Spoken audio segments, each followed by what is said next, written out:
Welcome back to the newest episode of Cake Bites. My name is Katie Cakes. I am your host as always, and I'm super excited to share today's interview with you guys. I've been working to break my way into talking to some people who are involved in esports in some capacity, and I honestly couldn't think of a better first person to bring on the show than no other than Johnathan Wendel. He also goes by the name Fatal1ty, which is how most people probably know him. He is considered the first full-time esports player. He held the record for the most amount of prize money won in competitive gaming. He really set the stage for esports to break into mainstream and really make it a little bit more socially acceptable. He talks about his beginnings. He says he has 25 years worth of experience to talk about in competitive first-person shooter esports history to share with you guys. And it was a great interview. I had a lot of fun. I definitely show my lack of late 90s, early 2000s computer knowledge. Absolutely embarrass myself. He talks about the experiences he has being a world champion in 5 different games. So, honestly, just without further ado, here is Johnathan Wendel.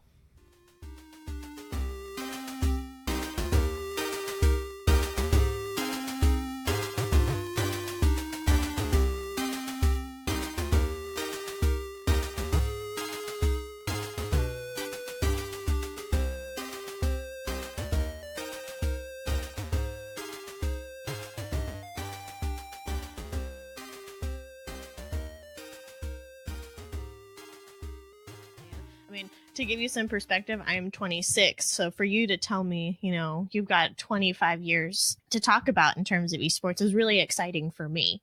And so I started recording. So, I think this is a really good jumping point, honestly. And so you say you have 25 years worth of esports experience to talk about. Where does that start? Well, I think it was more or less like the first day, like they had that, the Blockbuster Championship, which, people refer to like, Dr. Speck as like the 2-time champ, right? So I actually played in that tournament. And, I was probably 12 or 13 years old.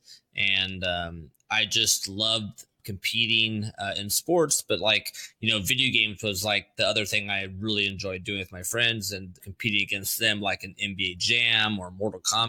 That kind of stuff excited me like crazy. So basically this is like my beginning of learning that, okay, competition exists where I'm going to a tournament. So this was like 1993, and so basically I went to the tournament. I was, small, short little kid, 12 years old, 13 years old. And I was like, damn, like I'm really good, just like you're full of energy. Right. And basically I remember I was at my grandma's house and I was just practicing like crazy, but like it was kind of a weird tournament because it was based on high score and not about competing head to head, which is what I wanted. So I found out it was about like it's how many points you score in the first half, and like it's how many points you get in Sonic Hedgehog. It's how many points you get against a computer when you play this whatever guy, and they rank the point system, right? But like I'm more of a guy that likes competing against people, like NBA Jam. When in that tournament, I loved playing one-on-one with my friends because you can talk smack and you dunk in their face and it's like it's fun. So anyways, long story short, I took third overall in my city for that Blockbuster tournament. But only first place moves on to the next round or whatever deal was. So it was just cool. It was like really fun. I actually got first place for NBA Jam in my city. And the other 2 games I really wasn't that big of a fan of. And so I was like, oh, well, whatever, I'll just wing it. And then so that's how I basically played in my kind of like I trained for my very first gaming tournament. And then basically after that, obviously Wolfenstein 3D came out, Doom. These are basically like your blockbuster first-person shooter games that came out. And so basically I just started playing these first-person shooters on the PC.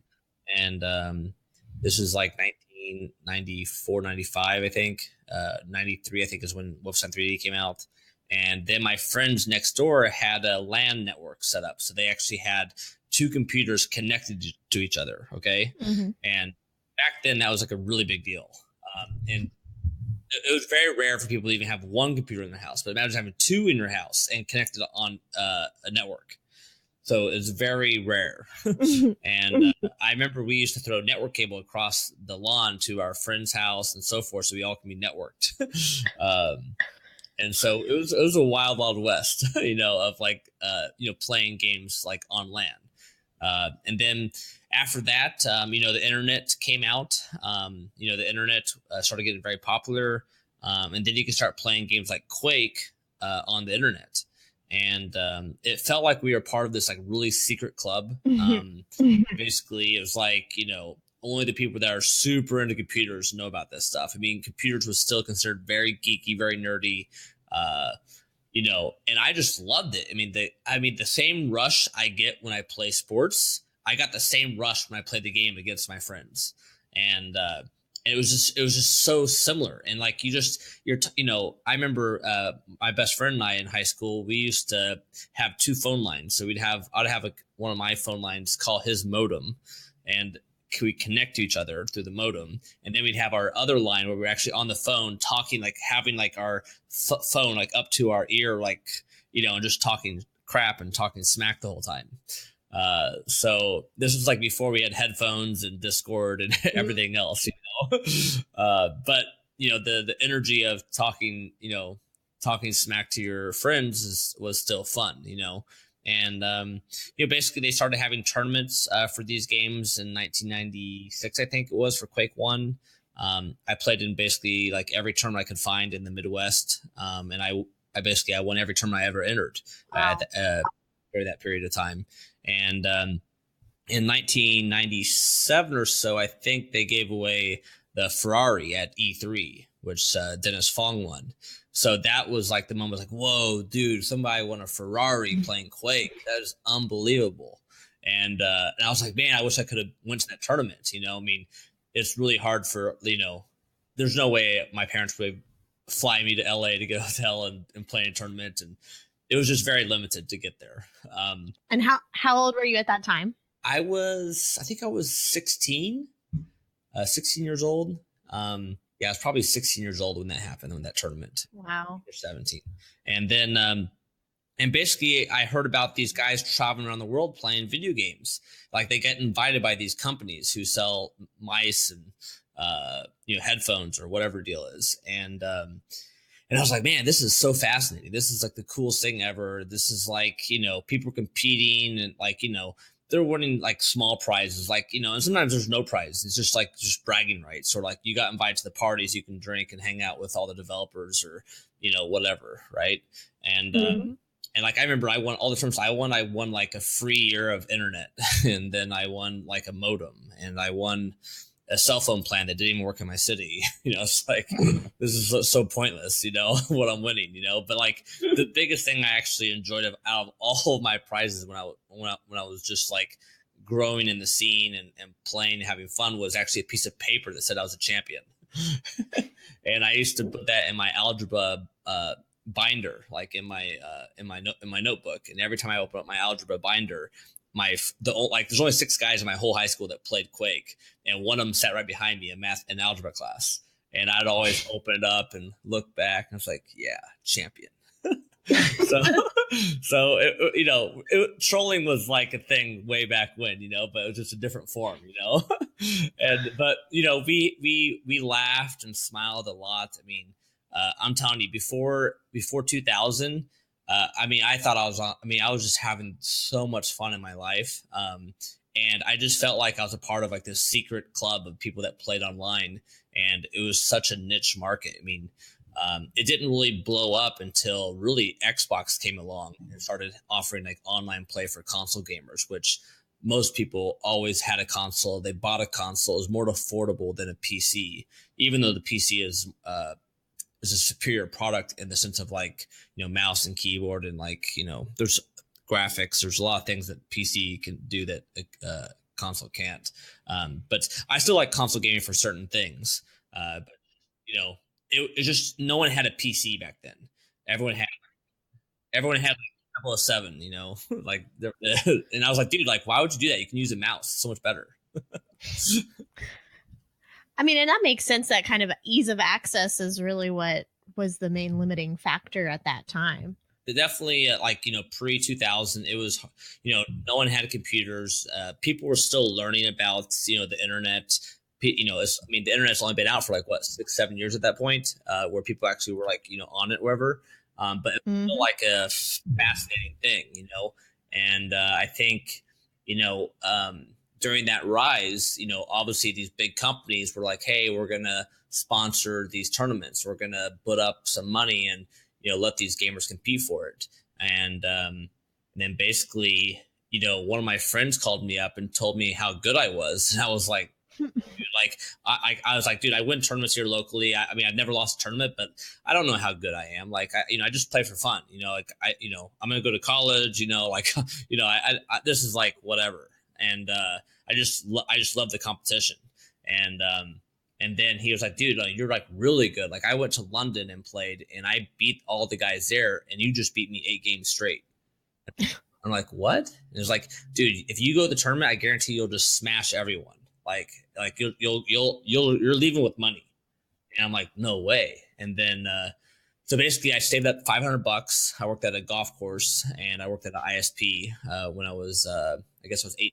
I went to my very first professional tournament where there's actually like, significant prize money on the line, and I had $500, spent it to go down there. I actually won the qualifier, and I got $550 cash out of the deal. So I was like, oh crap, like, this is awesome. I already got my money back, and then basically I think it was like 2 weeks later was the main tournament. And then basically that was October 31st, 1999.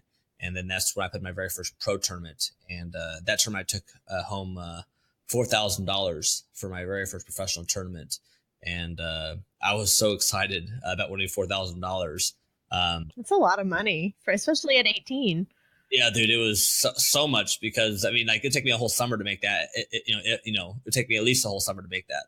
And so, and it wouldn't be as fun either. it was a blast. So then, basically after that, I was really happy with my performance. And then, I think like 2 weeks later, a company called me up and said, hey, we'd like to fly you to Sweden to represent USA. And then I was like, wow, like, I can really make, I might be able to make a living out of this or something. I wasn't really sure yet, so I knew I was good enough, but it was just kind of like, I knew I belonged. Let's put it that way. My very first professional tournament, I was like, oh, I belong. I can play this. Like, I was basically using my first tournament as my guideline if I was to continue to pursue it or leave it. And so I was really happy about my performance in my first tournament. And then basically I went to the tournament in Sweden and Stockholm. And basically, I played against the top 12 guys in the world, and I won 18 games straight, losing 0. And what were you playing at that time? Quake III Arena. So then I basically, after I won that championship, I was like the de facto like #1 guy in the world at Quake 3 at the time. And about a month or two later, it was kind of like, prove it again, and the next tournament I won again. And then I got invited to go to Korea to represent USA again, and I won the gold medal there. And I just kept winning. I went to Europe and I won there. I won like basically everywhere. And basically, I remember I was on the golf course with my dad, and I was like, this is like after my very first pro tournament, and I was like, Dad, like, man, like, no one really does it, but like, I think I could like train like a professional athlete in video games and make a living. And no one was doing this. Like, 0 people in the world were doing this. I mean, it was strictly a hobby. Like, no one was doing it. Everyone was, this was a side gig just for laughs and like, could make some side money. But I was like, man, like, I think I really can take this. And then, and that's what inspired me to take like a professional athlete, approach to it, where you train every day, every minute is spent strategizing or thinking about the game. Like, I used to write on a notepad like timing items and how I'd have to time it, and I was doing all this like really in-depth analysis of the game to like play the perfect strategy game, but also play like, play to your opponent's strength and weaknesses, right? Or, do whatever's correct to win the game, right? And then basically I think I made over 110 grand my first year as a professional gamer.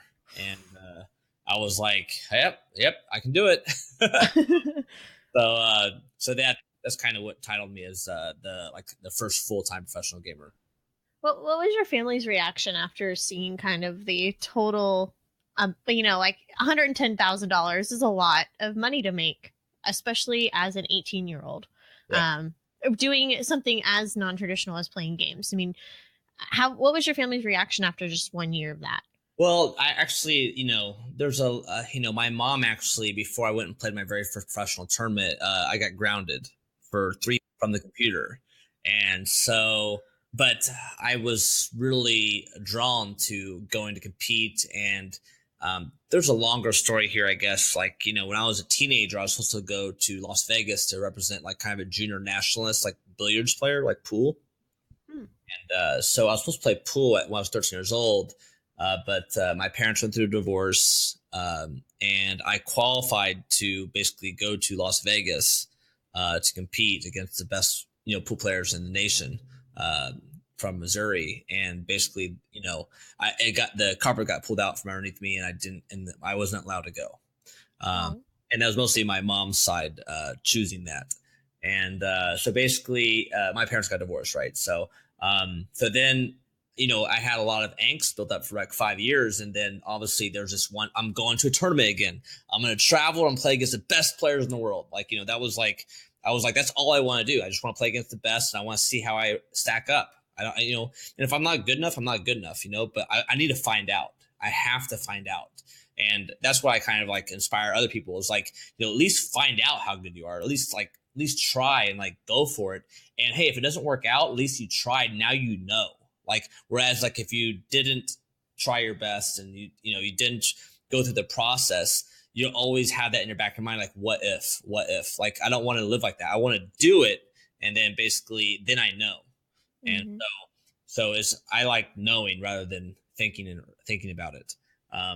So basically I moved out of my mom's house, moved with my dad, and then trained for the 3 months leading up to the tournament, which I won the $4,000 at, right? So I didn't talk to my mom for probably like 3 or 4 years.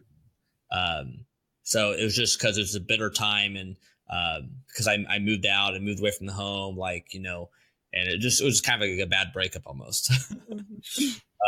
But we're all cool now. So just so you know, it's fine and dandy now, but it took a long time to get over it. I think after I really proved my point throughout my career, and 60 Minutes did a feature on me, and I kept getting, my story kept getting richer and richer and richer. It's like, oh, I didn't know.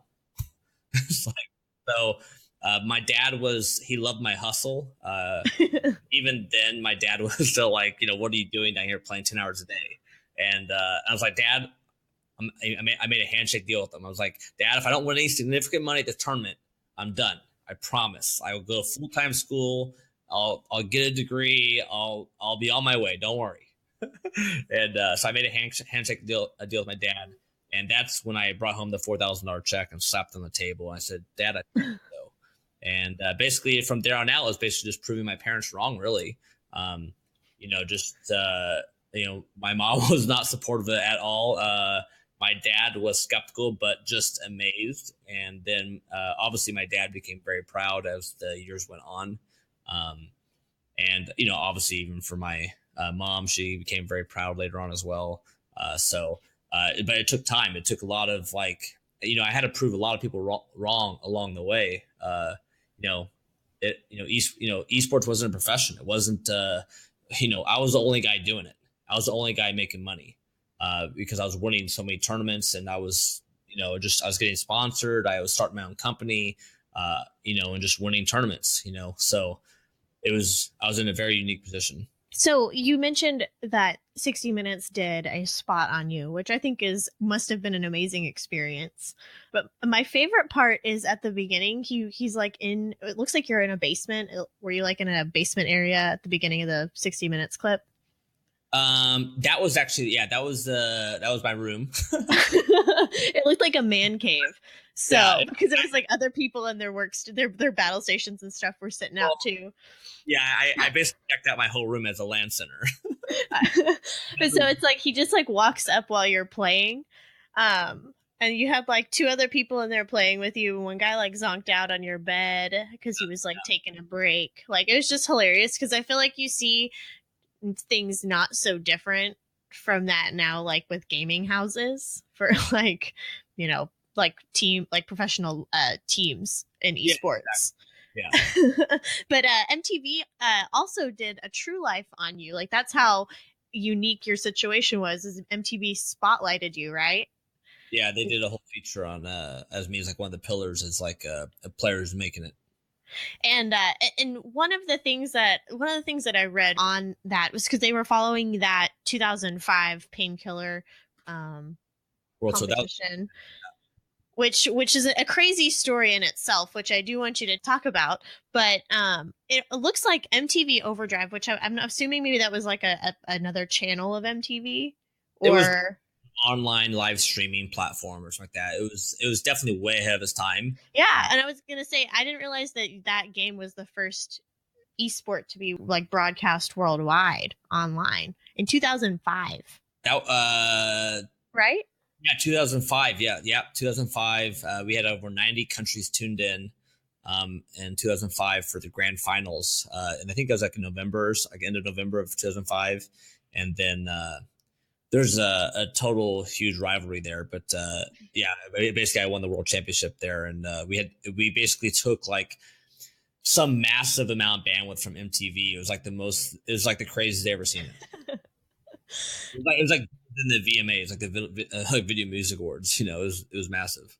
That's insane. And so that point in the timeline is a lot earlier than I would have anticipated, I suppose.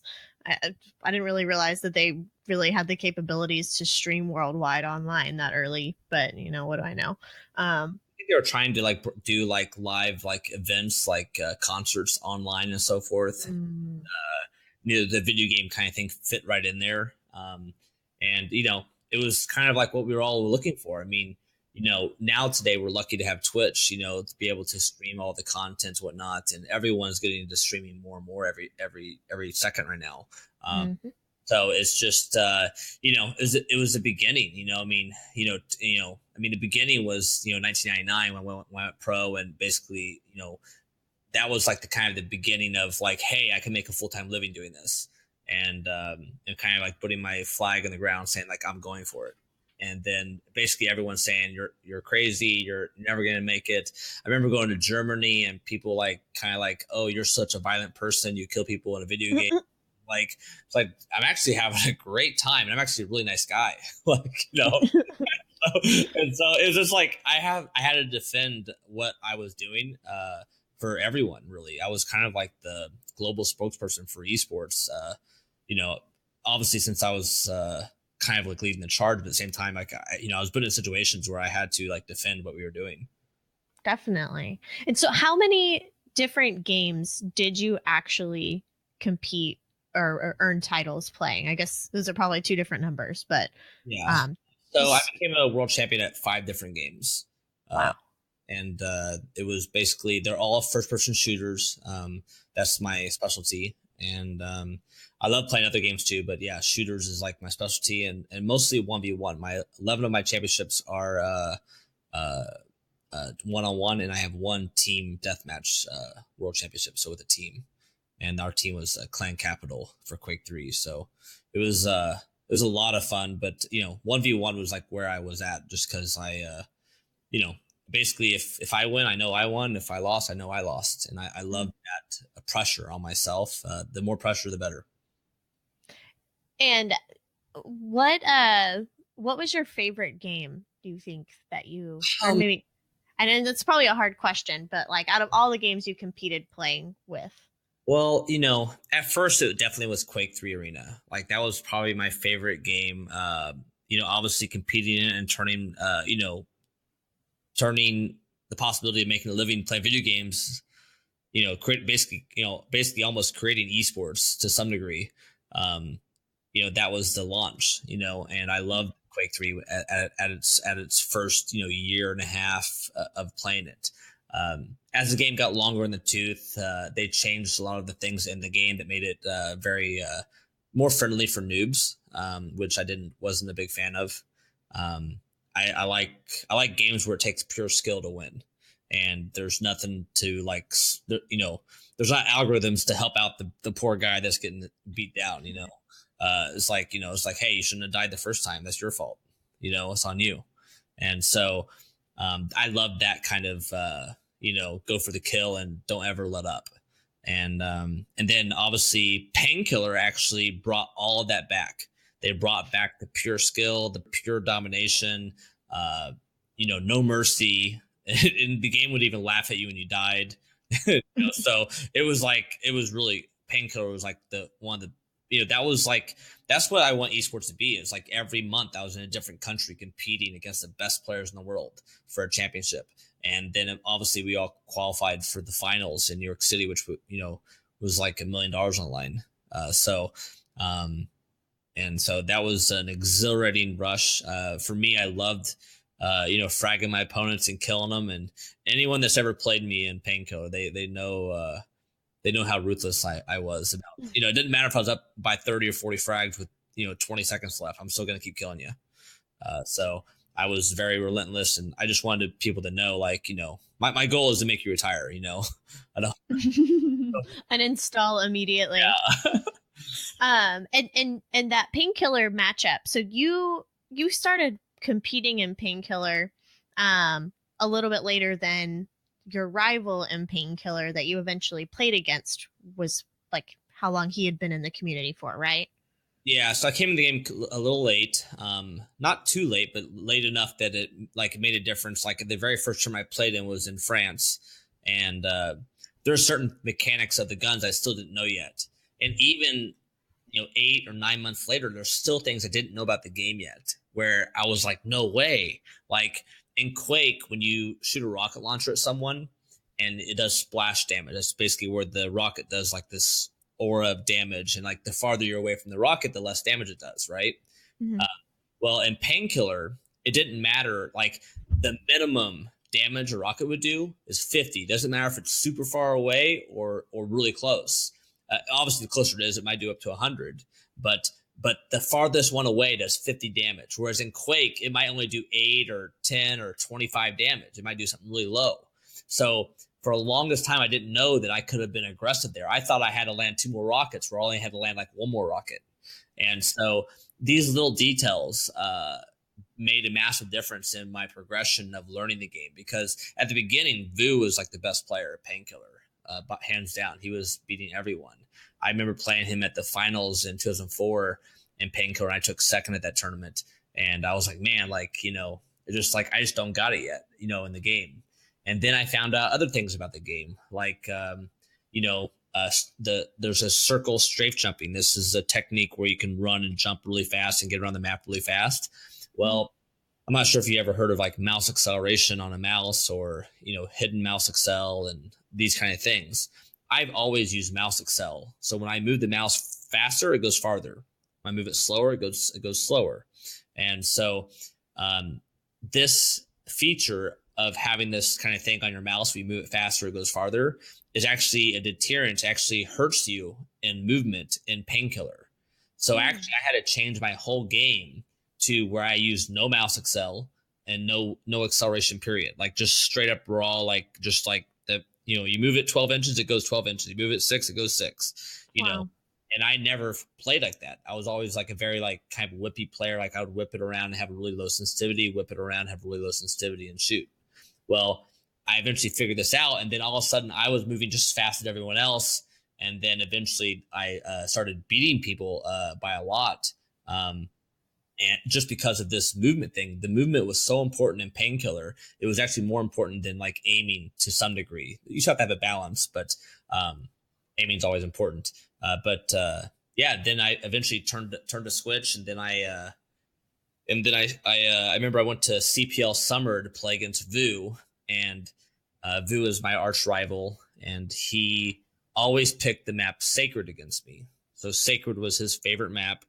there's only 3 maps to choose from. If I choose one, I get it. If he chooses one, he gets it. And if we both are different, the third one's the third map. Okay. For, and I knew he's my rival, right? So for a month before CPL summer, I played only Sacred. So you can imagine 30 days of training and only playing one map. So I was like, I am not losing on this map. I'm going to win on this map. He's going to pick it against me in the finals. I'm going to beat him on his map. I'm going to beat him on his own map. That was like my whole like mindset. Cause like, if I can't beat the best player in the world at that time, then I don't deserve to be to win the championship. So that's how I looked at it. And so I remember we got into the winter bracket final, Vu and I, and basically you have to think he basically won probably 5 or 7 tournaments before this. Okay. So this is tournament 8. And, this is like this halfway point of the season, for Painkiller. And, the referee comes up to me and he asked me privately, is like, what map do you want? And I say Sacred. He even looks at me weird. and then the Vu, and Vu goes Sacred. And then he goes, okay, all 3 matches are on Sacred. And Vu's like, what? and I think that was like when I sent the signal to him, was like, I'm coming for you. And then basically I went on to win that, pretty easily. I think I believe I won 2-0 or 2-1. I mean, I had to win one of the two. I think it might have been 2-1. And then we played in the finals, and same thing. I picked Sacred. He picked Sacred again. Even in the grand finals, he picked the same map after I won 2-1. He also has his ego, that I'm the best at this map. I'm going to prove you wrong. But like, I was already making the move, and I won 2-0 in the finals. And then that was my first championship in Painkiller, and it was extremely exciting.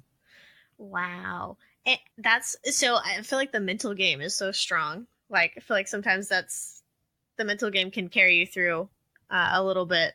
It can psych some people out, just it puts them on edge, I was a very private person as a gamer. I didn't hang out with a lot of the gamers. I had my certain group of people I hanged out with. I didn't walk in the lobby too much. I didn't go to BIOC. I would set up a LAN server in my hotel room.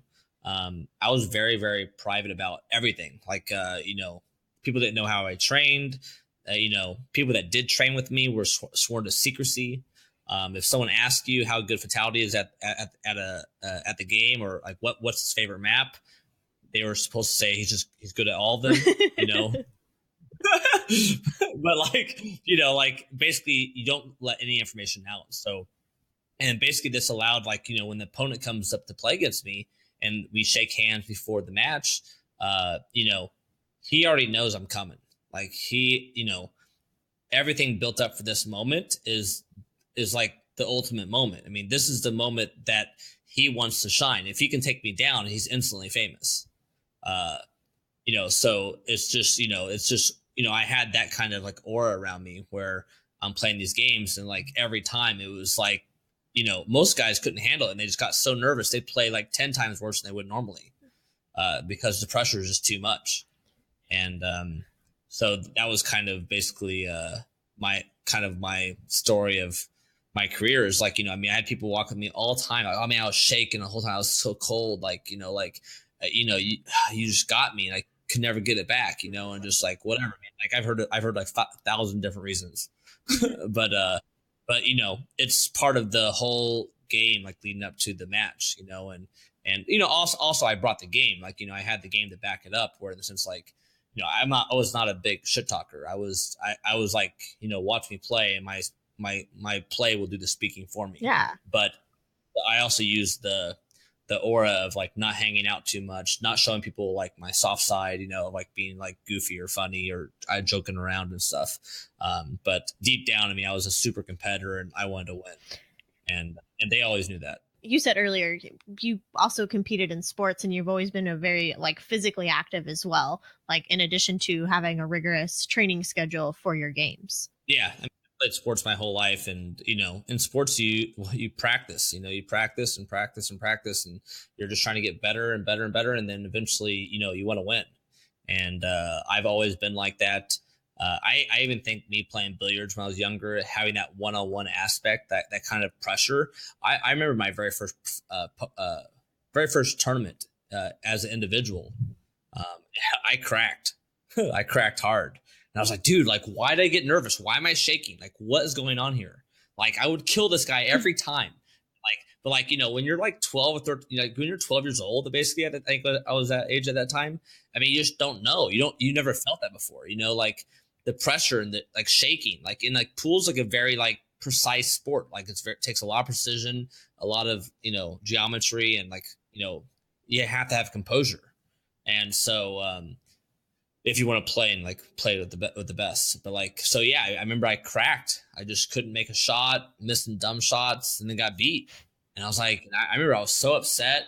I told my dad, I was like, dude, let's do another tournament right now. and about 2-3 months later, he says, okay, we're doing our tournament. It's a good success. We had like 45 guys coming, and then I ended up taking second.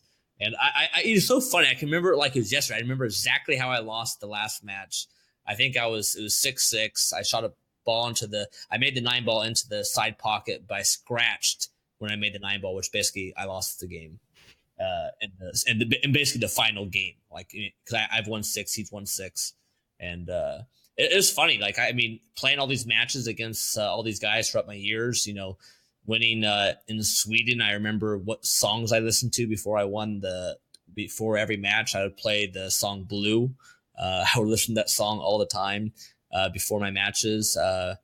When I played Machiavelli in the finals of CPL Summer, the very first like big Quake III tournament, $100,000 tournament.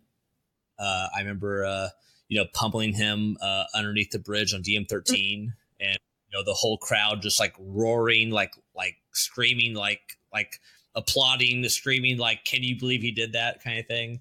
And there's just so many moments that you can remember throughout your career that just, it's like, you have that championship point and you have that championship moment. And when you pull it off in the biggest tournament, that's when it feels amazing. It's a massive rush. I can only imagine. And I've followed esports in some capacity since probably like 2011. But my first genre was like MOBAs. League of Legends was kind of like my first touch of esports in my own personal life. So there was a list that I saw that had ranked you, and it was a little bit older. It was like from 2013. I think it was Business Insider that ranked like you number 1 in prize money, 1 in esports, and you were, if I'm remembering correctly, the only American on the list. And I promise this has a relevant question. And it was like spots like 2 to 6 were Koreans, which and then a lot of the other spots were like Netherlands area. And I'm just curious, is there any noticeable reason why the United States has kind of really lagged behind all of these other countries? I would say in the first person shooter genre, I mean, we especially myself dominated that list. I mean, I was number 1 on the esports earning list for about 12 years. And I was always the guy representing USA typically. But, I don't know. I had a demeanor where, nothing could stop me. My dad always said to me, there's always someone training harder. There's someone always training more. And every day I woke up, I was like, that's not going to happen. That's not happening. There's no way someone's going to train more. So I turned down everything. I mean, I've been invited to the Playboy Mansion countless times. I've been invited to like all kinds of parties across the globe. And I turned down all of them, because I'm trying to win championships. And so for me, I was like, when I'm done, I'll have fun later in my life, like I'll enjoy my being older, whatever you want to call it, being in my 30s. But right now, I need to work. I need to put a mark on esports, and that was my drive every day. I wanted to be the first, and I wanted to, my goal is to go down as a legend, and so. I sacrificed everything for a good 10 years. And basically I was in hyperdrive for that 10 years. I mean, it was like, you're just never giving up. And, I had so many people tell me it wasn't going to work out. You're not going to make it. Like I had so many people tell me it's never going to work. And then I was like, no, this is the future. This is the sport, this is the sports of the 21st century. This is what people are going to want to watch. And, they're already watching it. And you can already see people don't care about sports as much as they used to. I love sports. I still like watching sports, but, there's another demographic of people that don't like sports and they love esports. And that's what we're seeing today. And, it's just, I had a big foresight for it. I remember when I started walking up, people shaking their hands before and after matches. People thought that was like, what the hell are you doing? And I'm like, dude, this is esports. This is competitive gaming. This is a real match. We're not playing games here. I'm going to kill you in this game, like this is battle, so for me, that was, I brought that to esports, and that was kind of like, my demeanor about it. And, esports has recognized me, like, they gave me the first ever lifetime achievement award in esports, for my contributions to, bring good sportsmanship and to, my goal is to be a good role model in the sports community. And this has been my life. I've been doing this, since a teenager. I mean, I have stories from, way back when I was 5 years old playing Nintendo, and eventually, the arcades playing, going to arcade and putting your quarter down and challenging people for money. I used to hustle selling, the combo moves for Mortal Kombat at the arcade. What was the going rate? I'm just curious. $5. It's about was that 20 quarters or something like that, or 24 quarters. It's not a bad gig at all. Yeah. So I was, I was hustling, and I just loved it, just competing and playing against the best. And, esports grew a ton during my time. I mean, the first term I went to, the one I told you about where I won the 4,000, I remember I was running around in my socks in the BYO. Running around having blasts, like talking to everyone, jumping. It's like, dude, this is the best time ever. We're playing like Quake 3 and we're going to win some money. And like, you're hanging out with all your buddies and like, let's go play some, let's go practice. And, it was just so much fun. It was just like, it was just such a different time then. I mean, throwing LAN parties, LAN parties were the coolest things to do back in like late 90s, even early 2000s, was getting all your friends together, getting all of them, bring your computers over and playing games. I mean, and when you take a break, like, let's get some pizza. And like, we're playing like Battlefield 2 or whatever. And like, okay, like, and then we set up these bombs, like in these Jeeps, and we're sitting over there eating pizza and like watching the screen. Like, oh, here comes a guy. And then we're sitting in the bush eating pizza. And like, we take a bite of pizza and we go, should we wait till he gets to the top of the hill? Okay, well, we'll let him think he's getting away, okay? Detonated. He blows up on top of the mountain and we're just laughing, eating pizza. So, I mean, that was what LAN parties were all about, because, you get to interact with the person where, things are getting easier today, with the communication platforms that we have now and everything else. But LAN parties were truly like the best moments. And that's where you had the most fun with your friends, and you learn more. I would say you learn a ton more talking to a person like in person about a game, like talking strategy or talking shop about the game, or like, hey, would you use this gun here or this gun? Why? And then you talk about it for like 30 minutes or an hour, and you like fight over why it's better or not better. And then eventually you come down to a conclusion of like, okay, this one's better, and then you're just trying to find the meta, and but yeah, it was so much fun playing the games and like, having these LAN parties. I mean, I remember I convinced the church to give me their gymnasium to the LAN party, and I had like 120 people show up, and some of the people you might know is like DJ Wheat showed up. I think Day 9 and Artosis came to my LAN parties, and so I used to throw some pretty cool LAN parties back in the day, and it was a trip. I mean, it was, $20, get you in the tournament, might win some money, we'll buy you some pizza, have a good time. I would pay $20 to go to a LAN party thrown by you with all of your esports friends right now. Yeah, it would be a good time. And so how long were you competing for then? So in '05 you won Painkiller. Did you, and then So basically, I go to my very first professional tournament was '99, but I've been playing tournaments since like the '96. Okay, Mhm.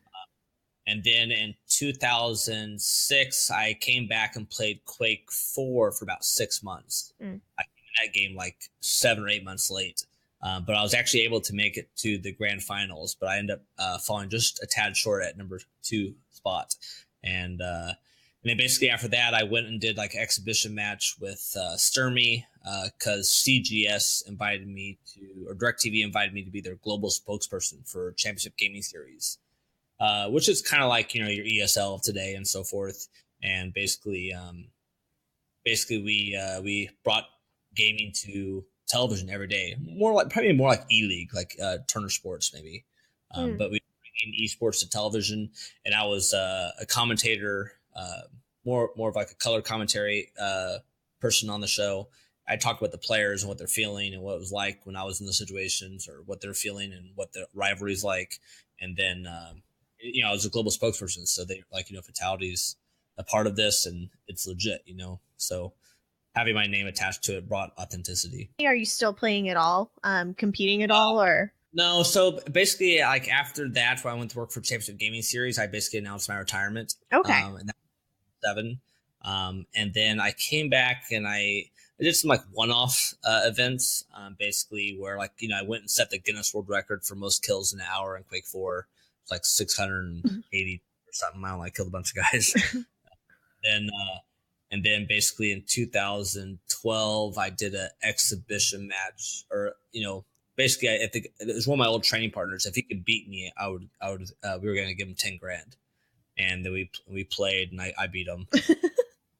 and then I was trying to set up another rivalry match with an old gamer that I used to compete against from China. But he unfortunately turned it down. So, and we were trying to build like kind of like a boxing match mentality. That was kind of like my philosophy later on, was like, I wonder how attractive these things are, doing these like boxing matches kind of thing. Mm-hmm. Because it's a different, because like you might be a fan of like a certain person. Like, when you watch boxing, you watch like Mayweather versus McGregor. Everyone in the world wants to watch it, right? They hype it up, they build it up. It's mad smack talking crap. And so we kind of like copied that in the sense of like, hey, let's do our own boxing match. Let's do an esports death match, and then you get, if the card is big enough, in the sense like you have a really big name versus another really big name, and it's colliding like China versus USA, you can build a story on that, and then people will tune in and watch that. So that's what I was trying to do, some of that kind of stuff. But since then, basically, I still play all the time. I've never stopped playing. I don't train 10 hours a day anymore, but late this last year I have, because I started playing on Twitch, which I'm still pretty new to it. But last night I had like 500 people watching me, and people were learning about my stream, and a lot of people just don't know I stream yet, and so I've been trying to grow that a little bit. But I basically kind of put out a little goal for myself. I was like, hey, let's see how far I can go on PlayerUnknown Battlegrounds, like in solos. And so I basically told the guys I'm going to try to go for top 10 or number 1, and basically I got number 1 after a month and a half of playing the game. Really? But I was doing my old technique, like 10 to 14 hours a day, grinding it, learning all the meta of the game, dissecting the game, like when do you want to expose yourself, how much do you expose yourself, where do you drop. And I was basically mastering the game from like kind of like my perspective of how the game tells me the rules are this, okay, this is the meta for doing that. So and then for a month and a half I got to number 1 in North America for solos in PUBG. And then I held the spot for about 10 days, and it was kind of cool, being, 37 years old and kind of like being number 1 on the leaderboards. So it was kind of proving the point. It's like I still got it. You going after any other number 1s online, Fortnite? No, like I haven't been doing any of that. I mean, the leaderboards in that game are pretty bad in general. So it's not the same. I think right now, like most of the leaderboard people are just doing off wins, which is just like time consumed. It's a massive like grind. But No, not right now. I kind of proved my point in PUBG. I have been playing Fortnite a little bit for maybe 2 weeks or so. I got 21 kills in one game in the first week I played it. So it seems like the skills are carrying over just fine. Do people ask, like, are you the real Fatal1ty? Like, I can only imagine, like, it's yeah. I hop in games and they say stuff. And so obviously, so you're not competing and you haven't been competing, but clearly you are making a living somehow. And I'm really curious how you kind of flipped and you've really created a brand around the Fatal1ty brand. Yeah, so Fatal1ty I started actually in the middle of my career. In 2002, I started selling mouse pads with my brand and wordmark, the Fatal1ty brand, on it. And basically my idea was, okay, I'm going to make a gaming brand for gamers. I'll be the first gamer that create his own brand. I'll make products for gamers and help educate them on how to play to their full potential. And so I looked at Fatal1ty as like, Fatal1ty means gaming, just like Nike means sporting goods. And so basically I went after it, and I started making mouse pads. I think I made like 50 grand in 5 months selling mouse pads in 2003. And after that, I was like, wow, I'm onto something. And then basically, I started making other products like motherboards, and then eventually evolved to sound cards and headphones. And basically it became like a pretty cool little empire, where basically I was selling products worldwide, across the globe. And, I don't know how many countries, I can't even tell you. But basically, like right now, someone's buying a Fatal1ty motherboard right now, and someone's buying a Fatal1ty headphone at this very second. And, I'm getting a royalty on those sales. So it's a very, I built this business back in 2002, and, it's been 15 years now that I've had the Fatal1ty brand, and we've been selling a lot of products to gamers for a very long time. And basically it's always about trying to help the gamer play to his full potential and teach them how to use the products. And, on products like the headphones, I give very in-depth input on the development of them. I'm basically designing them to some degree. Lightweight, comfortable, durable, removable microphone. A lot of the things I created actually the first. So you ever seen a really big mouse pad? Yeah. I created the first large gaming mouse pad. I actually have a large mouse pad myself. But like you said, you the way that you had your mouse set up was, it had low sensitivity and needed the acceleration. So you were making really wide movements already. So it only makes sense. Yeah, when you look at every pro gamer today, I mean, almost all of them, especially like first-person shooters, have a very large mouse pad.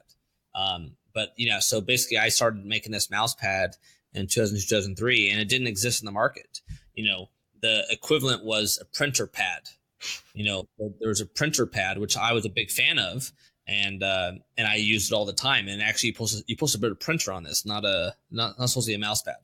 And I was like, wow, this is a really good mouse pad. And I called up the company. Swear to God, I called up the company. I'm like, hey, like, you are selling printer pads. It's like, yeah. It's like, and so then I go, how's sales been the last, year or two, and this is like, this is like end of 2002, right? And they were like, actually our sales have jumped up a lot. We've been selling a lot of these printer pads. And then I said, you're welcome.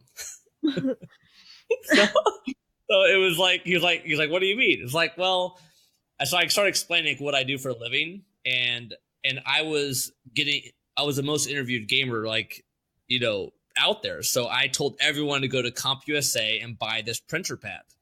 I told everyone to go buy this printer pad, which, they were killing it. Like, they were selling tens of thousands of more printer pads because of me sending business their way. So I explained to them why their sales went up, and because they didn't really know why it happened. They're like, oh, okay, we'll take it though. Yeah, they were getting more orders, and they're like, what's going on? They didn't know. So I explained to them why they were getting more sales, and then they're offering me, if the sales keep going up, I'll give you an X percentage of whatever sells more of your printer pads. And I was like, yeah, that sounds great and all, but like, actually I want to make my own mouse pad. And then so that's when we created the Fatal1ty mouse pad. Basically slapped the logo on it, and and basically I basically started selling it through Fatal1ty.com myself, and then basically this product didn't exist in Europe or Asia, so I called up Europe and Asia different distributors, and I go, hey, this is Johnathan Wendel, Fatal1ty. I'm selling mouse pads. And they're like, oh, wait, this is Fatal1ty and you're selling mouse pads. I'm like, yep, selling mouse pads. That's what I do for a living. It's like, so it was so funny. But then the guy was like, okay, I'll buy some from you. I was like, well, you got to buy a lot though, because I want you to become my sole distributor for Europe. So I sold the guy on buying a pallet of Fatal1ty mouse pads. And so basically I called up the company that made these printer pads, and I was like, hey, I need a pallet of Fatal1ty mouse pads, and I need it to be on the dock so they can take it by boat to Germany. So I orchestrate the whole deal. It was so sick. And basically, next day I had a wire transfer, got the wire money. I called up them. I wrote them a check, paid the bill, made, 15, 20 grand on the deal, just in a second. And I was like, wow, that was really easy. That was way easier than playing a video game tournament. So it was just amazing ride. That was the very beginning of Fatal1ty. And then since then, Fatal1ty doesn't just slap its logos on things. We start making products from the ground up. So basically that's where I come in and give design features and points when we make products. So like the first Fatal1ty headphones we ever built with Creative Labs back in the day, I created the first ever removable microphone for a gaming headset. And you see other companies like today are, doing the same thing. So I was just ahead of the curve in so many different ways because I played so much and I knew what I needed to win. And so that gave me a unique perspective when I was making products. And I had an eye for it, and I knew what helped me gain a 1% edge or a 2% edge. Oh, if I have this bigger mouse pad, I don't have to pick up my mouse as much, and I can keep shooting the guy, and just simple basic stuff, like just common sense, right? But no one's thinking about common sense sometimes. They just think this is it. This is how it is. And so I was always out for looking for that 1 or 2% edge. Even with my motherboards, I overclock them because I want more frames. I want to see as many frames I possibly can get so I have an edge on my opponent, from playing from home. And having light headphones so I can game long hours. I don't have pain on my ears, So for me, for the Fatal1ty brand, I'm always trying to find ways to help gamers play to their full potential and find that 1 or 2% edge. Because if you're playing in a match against some guy and you kill him and you have two health left, say you have 2 health left, and say that 1% hit, and you won the match, you won that fight because you had a larger mouse pad, or you had a better mouse, or you heard his footsteps, so you knew he was around the corner, or you saw more frames and were able to land an extra bullet. That's the difference of winning and losing. And it's so minute. It's such a small difference of one another. But when you're playing for championships, those things matter immensely. And you see it in games like you play, like League of Legends and so forth. The guy has a sliver of health, and then he can launch one more ability or launch one more shot on a guy, and it changes the game. So even in Overwatch is what I've been playing a lot more recently, and I've noticed even just having being able to the refresh rate on your monitor and literally what your mouse sensitivity is can get you. It's just insane how the minute details really can affect your gameplay. 100%. I mean, for a long time people didn't even know about refresh rate. And I was like, I always clocked my monitor at 120 hertz. If I go to a computer and play on 60 hertz, I can't play. It's horrible. It's so people, when they come over and they come to my house or my Lancer, my old basement, they'll hey, come over, just feel this, and then they feel, whoa, this is really smooth. It's yeah, I have the right setup, I can help you. So Computer, I feel like the PC gaming culture now is to have these, obviously very nice custom built with hand-picked parts, and really to be doing things like streaming and playing really competitively, you need to have these, you know pretty nice gaming computers. When did you see that in gaming? Like when you were playing in the late 90s, early 2000s, I can't imagine that you were really building a computer with like really great parts. yes, we were. Really? Oh yeah, I think I built my first computer, I believe in 1997, 98, and I actually built it from the scratch all the way up. I know I handpicked mine first one from the computer shopper from the big thick book. It's a long story. It's old news for you guys. Oh. But you literally, it's like a book. It's like an inch thick book, and you scroll through this book, and you're like looking for the computer that you want to buy, and then you would find the one that had the best specs for the least amount of money. And you just try to price match, like, oh hey, that one costs $1,800, like that's the one, we gotta get that one. Oh, you can get this one you can get the monitor with it, and like just what you're hustling a deal, okay. But back then that was like buying my first computer, which was a Pentium 166 megahertz. Okay, Pentium 166 megahertz was the first computer I bought. I had like another one, but that was like only 12 megahertz, and it was like ancient. It didn't even run Windows. Okay. It ran Wolfenstein 3D though, which was like one of the first FPS games I ever played in 1993. But on the other side of that, you think about that in 1990, I think it was 1997, 98, I bought the Intel Celeron 300A, which was 300 megahertz processor, and I bought a Pacific motherboard that was overclockable, which was a 8-bit BH6. I eventually upgraded to the BE6 because I could adjust the multiplier a little closer to get like an extra, like, I don't know, 100 megahertz or something. I don't know what it was, but I had a Celeron 300A, which I overclocked to 450 megahertz, which was amazing back then. Basically getting 50% more speed because I overclocked it. And I had the right parts in the computer. And I built the computer from the ground up, and it was all about getting frames. We were playing Quake III Arena, and back then we had things like the Voodoo card or the TNT card. And so you would buy these graphic cards. And like, I remember I had like a TNT2, and, the rich people had a TNT2 Ultra, I didn't have a lot of money back then. So I was just trying to hustle and bustle, whatever to get, getting that Celeron 300A and overclocked to 450 megahertz was like buying like a $300 processor that does like what a 1,000+ processor did. Wow. So that's that processor, because it was doing something that the other really expensive thing did naturally. But you could buy this really, like, for a third of the price, you could buy this one and overclock it if you knew what you're doing. But you take a risk of like burning out the CPU. There's a bunch of risk, but you do it within within guidance and people giving you advice. And I had a really good friend that's still in the tech space. He still writes, and he actually works for AMD now. But he's the one that helped me build my first rig. Oh wow. Scott Watson. We actually used to work together. He actually the one that invited me over to play Quake at his house. And just a long story. But anyways, definitely we were hardcore about our equipment back in the 90s, and obviously it just kept growing. I played computer games as a kid. I was born in 91, so I was pretty young when you were competing.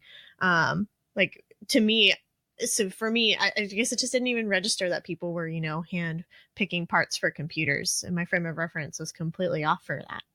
And so, I'm curious, what's your computer now? What are you running in your computer, if you're willing to share with me? Right now I have my Intel Core i7 Fatal1ty X79 Champion motherboard, powered by ASRock. It's a 3930K processor. I have an overclock to 4.6 gigahertz. I have a 2980 GTX in my computer. Haven't made like the massive upgrade from this computer that I built, just mainly because I overclocked it and it's tuned so good right now. I'm waiting for the next big leap right now, and I think it's right around the corner. So I'm just kind of like waiting to make the next big step. But my computers, it's in the top 1% or less. So I know my computer. I do benchmarks on my computer, and I test against the market, and is definitely in the top 1% or more. I expect absolutely nothing less. I was just curious since we were talking about him.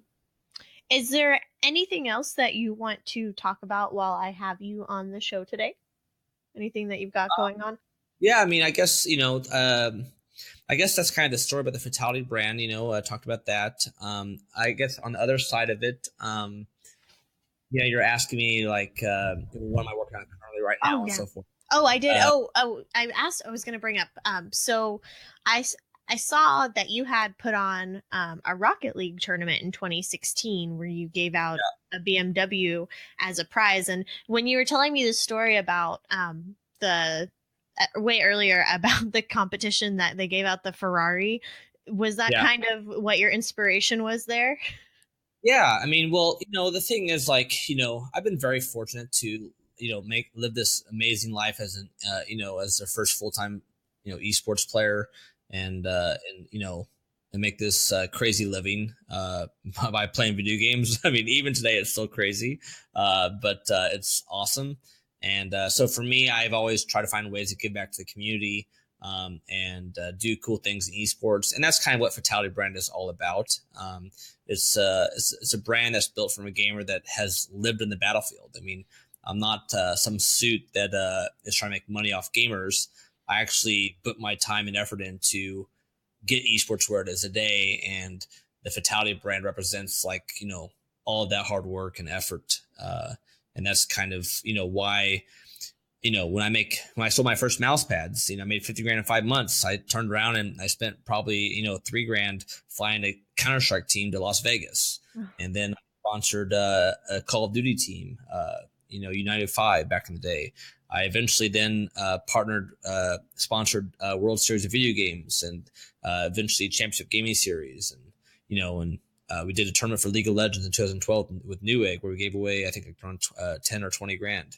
And then, obviously this last event, in 2016 was, Rocket League tournament, and the truth be told, like, actually I was trying to do a Doom tournament because Doom just got announced. And I actually called id Software and said, hey, I'd like to do a Doom competition and give away a BMW, because it's my way of saying thanks for making such a great game and giving me my start in my career. Because they made Quake and Quake 3 and all the other games that I loved from id Software. So I reached out to them, but they had no LAN client. So it was impossible to even throw an event for Doom. And then I wanted to do Overwatch, but unfortunately there's an Overwatch tournament like 2 booths down from me, and I think there was a conflict of interest. So I was like, oh my gosh, like, so then I called my friends at Rocket League. I was like, hey, I'm a big fan of Rocket League, but I'm in a position, and I kind of laid it out to them. I was like, I've done, I've already went down my picking order of like what I want to do. But dude, I really love Rocket League. Like Rocket League is like the game I play when I want to take a break and have fun with my friends, and just joke around. I mean, obviously you're still competitive. You still want to compete. It's very competitive and very fun at the same time. Yeah, it's a riot. So I really enjoy it. So I was like, let's do a Rocket League tournament, and let's do this Fatal1ty MVP Open where, they can win a BMW.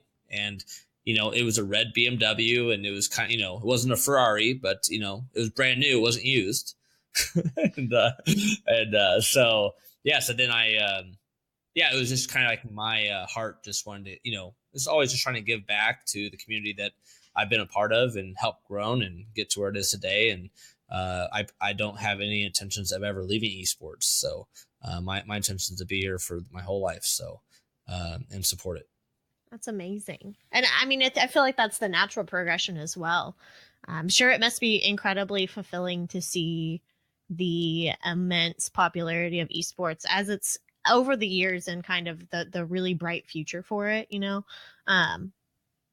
especially Overwatch League being kind of like a really, I mean, Blizzard does a lot of things right a lot of the time. And I feel like Overwatch League is a really great first person shooter league that they've really dug their claws into, making like regional teams that, that give people who maybe don't even play the game a chance to like become a fan of. I was just kind of curious how it feels now to see just the proliferation of esports as it's grown. Oh man, it's amazing. I mean, just all the different ways people can make money now in esports.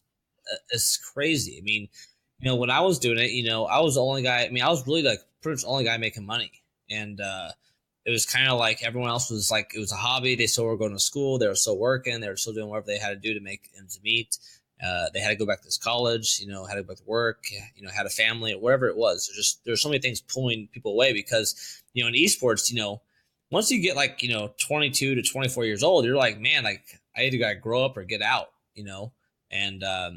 And that was kind of everyone's problem. Everyone had to get out because the money wasn't there yet. And I was able to find ways to make it work, and starting my company made it work as well. And so I had a lot of things going in the right direction, and I mean, it's been an amazing ride. So watching esports grow to where it is today, I think it's just a tribute to all the people that were at the beginning, like, and the people that just never gave up and just kept pushing it forward. And you can go from ESL to to Blizzard to Valve, to the sponsors that have been a part of the community. The people like the people that founded Twitch, the people that work at Twitch.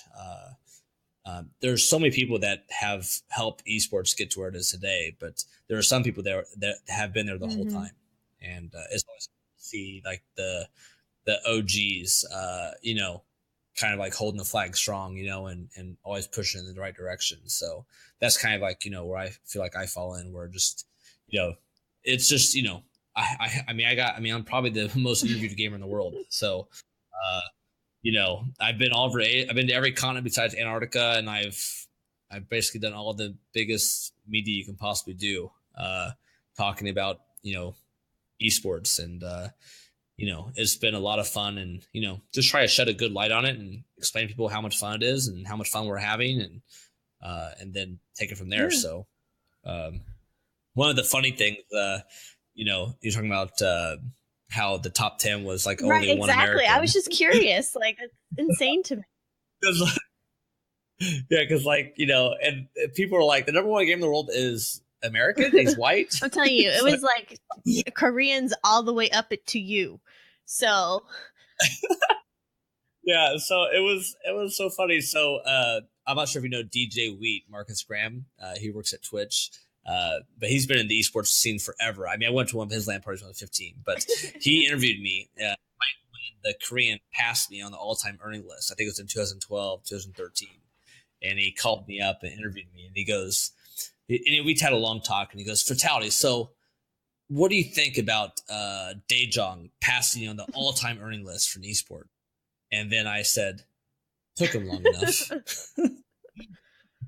So it was like, and then he goes, shots fired, it's like, I mean, because I didn't play for about 5 years or so, but, it was just kind of like a little stab, but at the same time, I try to have light humor and try to joke around a little bit. So it's so good that we have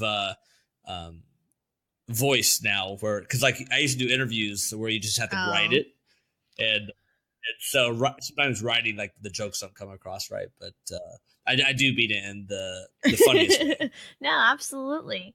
And so how often can people catch you like streaming on Twitch and stuff?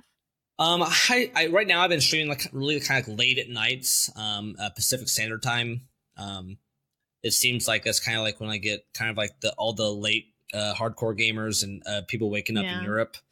So that's what I've been doing right now. I'm always down to move it around, change it up based on the audience, but it seems I'm getting most of the traction at like late night hours. And that's typically when I'm most free too, is like, I mean, typically I'm at home by 10 p.m. at night or 11, so my goal is to stream as, much as I can. But, during the run where I made #1 in North America for solos in PUBG this last summer, I was streaming like basically 11 to 5 p.m. every day. But I wasn't really seeing a lot of growth there. But I'm still new to it. Like, I'm just, and people just don't know that I stream. I think a lot of people just don't know, where they can find me at. So, If they want to find me, I'm definitely on all your social networks as Fatal1ty. It's Fatal1ty, and I'll be probably on tonight actually. So I'm still playing a lot of sports. I'm actually gonna play ice hockey in about an hour, and then after hockey, I'm coming home. So I still love playing sports and playing my video games. That's the recipe of my life. Perfect. Well, I didn't even have to ask you to wrap that up for me, so that was perfect. And I will have links to absolutely everything, or all the places that people can find you at, on my website, cakebites.com, in the show notes for today's episode. Yeah, and I think that's really it. Is there anything else that you wanted to? I mean, I feel like it was perfect. Gotta practice. Right, practice forever. Guys. It's the only way you're gonna be number one. Number one, anything. Right. You gotta practice. I am done. No, I mean that's precisely. All right, so that was my interview with Fatal1ty. I think it's a great springboard into starting to talk about esports on the show, and I hope I have opportunities to talk to other influential people who have been working tirelessly for a few decades to really bring esports out into the spotlight and really help it grow. Like I said earlier, I'll have links to everywhere that you can find Fatal1ty, his Twitch channel especially, now that he is streaming regularly, his social media, so you guys can keep up with him. Maybe we can convince him to play Fortnite, tackle that beast, since he's already bested PUBG. So yeah, don't forget to follow me on social media, reach out, let me know what you think of the show, subscribe, leave me like a review or something on iTunes. I've got a couple of them, but I always like to see what people think, and I think that's it. I will see you guys next time.